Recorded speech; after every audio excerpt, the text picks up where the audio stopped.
Now, today we're looking at some broad themes relating to the advancement of organisational design with respect to the conditions that are prevailing in 2016 on a global and local basis.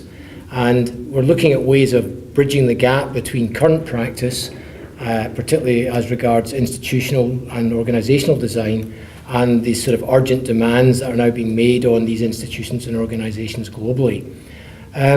Dr. Alcaraz, can I just ask you your opinion? What's wrong with corporate social responsibility today? Well, I think, and I had the chance to live in Barcelona, Shanghai, Dubai, Latin America, and now Australia, and you can see a common pattern, which is that a lot of companies are trying whatever they can and they are doing the best, but still many of the initiatives are very much superficial, I would say. So often they are just greenwashing, or they are cosmetic, or they are not incredibly relevant. They are not relevant for society, they are not relevant for the environment, and they are not relevant for the core business. So that's a common pattern that you may see. Often they are okay, they are nice to have, they create a good feeling, they certainly are good to have, but they don't go far beyond. Okay. With respect to that, of course, on a sort of intuitive level, the ideas of conscious capitalism have gained a lot of traction recently. How would you say that sits in that sort of scheme of things with CSR? Do you see that as the answer, or a step towards, a step in the right direction, or what's your take on that? Well, I think it may be more appealing to the business community if you put the angle on share value by Michael Porter. I think it's a next step that goes beyond a lot of superficial corporate social responsibility initiatives. So why is that? Because although it's not a new concept, the idea of share value, it's a kind of an invitation to have firms, companies, thinking about their own priorities. Yes.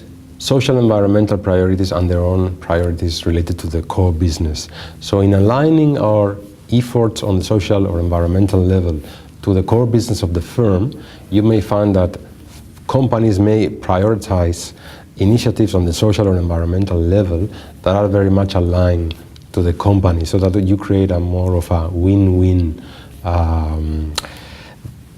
approach. So for example, I've seen that in my research in the Caribbean. I've seen how companies have been investing in education to really foster their own business, to really gain market share, but also to help a significant part of the population with extremely low levels of education. So by helping themselves and investing not in nice to have things, but in real priorities for the company, in very well prioritized social initiatives, they've been able to increase their market share, but also help important segments of society. So I think moving a bit farther or step forward is the notion of share value by Michael Porter.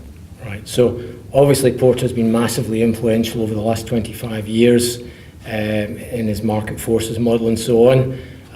You think that this is the next wave, the next generation of thinking, perhaps? I wouldn't say it's the next, but I think it's certainly a bit more advanced way of thinking. Now, if we were to think about bigger issues and the state of the planet, I think when we look at what scientists are saying or writing in journals such as Science or Nature, then you may see that unfortunately global sustainability, as Johan Rockström says, global sustainability may be a prerequisite for local sustainability, meaning that things such as climate change or ocean acidification or biodiversity loss or land use or water use or chemical pollution or invasive species, these are global issues that need to be considered, because trespassing certain limits, and this is the framework of the planetary boundaries, trespassing certain limits on CO2 emissions, on land use or freshwater use or biodiversity loss may put the entire planet in jeopardy. So in my current work, what I'm trying to do is to link some of these issues around the planetary boundaries by the wonderful work in the Stockholm Resilience Center, and why this may be relevant for businesses and for business education. So why businesses should understand not only on climate change or have an understanding of basic things around climate change, but also on ocean acidification or on land use or freshwater use or chemical pollution. The thing is that these things are what we call the Earth systems. So Earth systems are being, all of them today, radically altered by human activity. And businesses have a strong impact on each of these 9 planetary boundaries. So it's not just climate change, but we may have surpassed or trespassed, exceed the limits of at least 4 planetary boundaries. So why should businesses be concerned about this? Well, because the impact of business on each of the planetary boundaries, for example, the boundary on nitrogen, is very much affected by the use of fertilizers by the agriculture industry. And this is completely altering a lot of ecosystems. So in my research, I'm trying to link business activities to these planetary boundaries and how any businessman or any business educator may be aware of these things. So ultimately we're talking about terms like firms, corporations, institutions, which are comprised of human beings at the end of the day. And I just wonder, as individuals, as humankind, whether we're working in corporations or governments or NGO or whatever, how do we move towards being better cosmopolitan people? I think that the notion of cosmopolitanism, which is very old, 2,000 years old, this idea of I'm a citizen of the world, is today more relevant than ever before. So I am a citizen of the world because the world is incredibly small today. So we have that global issues do not respect, of course, national boundaries. So issues such as climate change or land use or freshwater use, these are global issues beyond the nation state. So the idea of I'm a citizen of the world, I believe, and in my research I'm exploring this, becomes even more pertinent today in 2016. Now it has 3 implications. The first one is if I am a citizen of the world, I will celebrate cultural diversity. So cosmopolitanism would certainly celebrate difference and celebrate cultural diversity, because all the different ways of living and understanding may need to be respected. So that would be the first angle, cosmopolitanism from a cultural angle. From a moral angle or ethical angle, in such a small world, a cosmopolitan sensitivity will be an invitation to think about the suffering of those who are close and those who are far.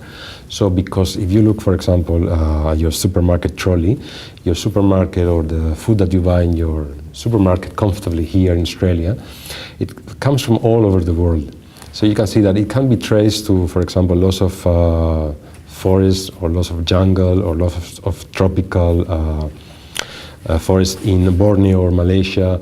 So we can establish links between our consumption patterns and the suffering of distant people in far and remote places all over the earth. So the idea is that a cosmopolitan sensitivity is an invitation to think about suffering of those who are close and are distant. And finally, a third angle of cosmopolitanism is the idea of governance.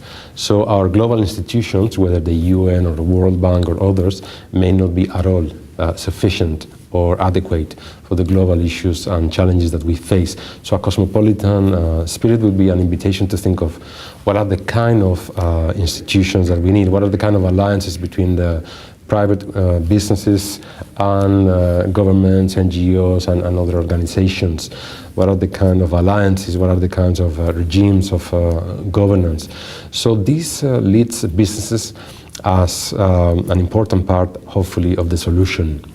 It's very interesting because, on one level it would be easy to be overwhelmed by all these high-level processes that are impacting in our daily lives, but what you bring to mind there is that as people with iPhones or other forms of technology, we can now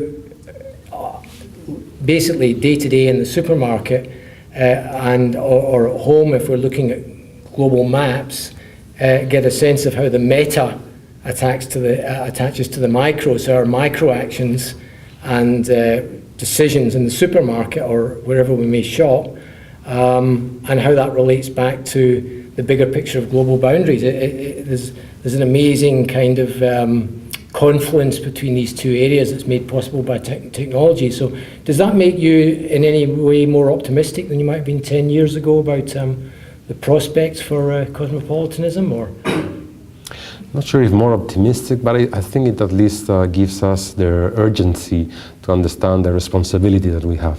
Yes. So today humans are the biggest and most important geological force driving the entire planet. So it means that this comes with responsibility.